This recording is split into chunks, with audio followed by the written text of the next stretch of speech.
Sa masikip na tulay na ito, nagtsatsagang dumaan ang ilang motorista at residente ng Barangay Silan sa bayan ng La Trinidad, Benguet. Ang ginawa kasing kalsada, hindi nakukonekta sa kadugtong sana nitong kalsada.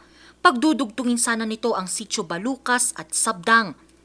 Noong February 3 nang puntahan ng news team ang lugar at para makapanayam ang barangay at ilang residente, Kita nyo piman lagi jay farmer. marigligatan. Marigrigatan da.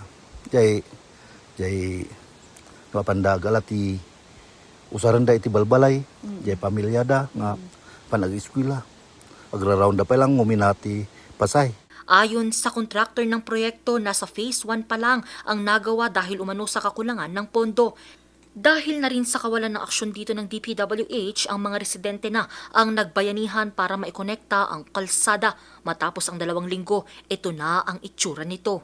Dito maaari nang dumaan ang mga truck at mga motorsiklo pero 1 lane passable lang.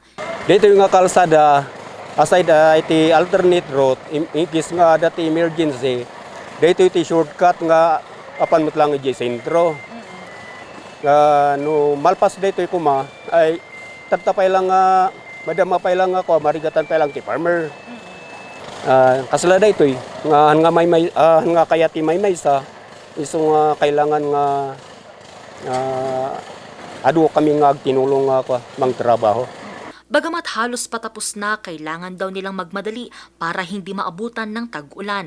Kung noon ultimo tao hindi makadaan sa kalsadang ito, ngayon pati mga sasakyan maaari nang makadaan dahil yan sa patuloy na pagtutulungan ng ilang mga residente dito sa Barangay Silan sa bayan ng La Trinidad, Benguet. Kaya naman panawagan nila na sana madagdagan pa ang mga tumutulong para mabigyan na sila ng pag-asa na magamit itong kalsada. Di ko na daw nga di ko kurangan ti pundo. So nga kasapulan talaga ti binadang ako nada. Tay sumati importante tapno marugyan lang dito nga improvement na ito nga kalsada. Ti target mi ko man malpas ko man dito no kaino mga 23 kasi. Tatanga February.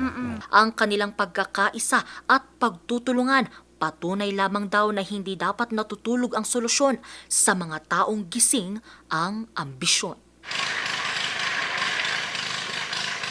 Angel Arquero, RNG News.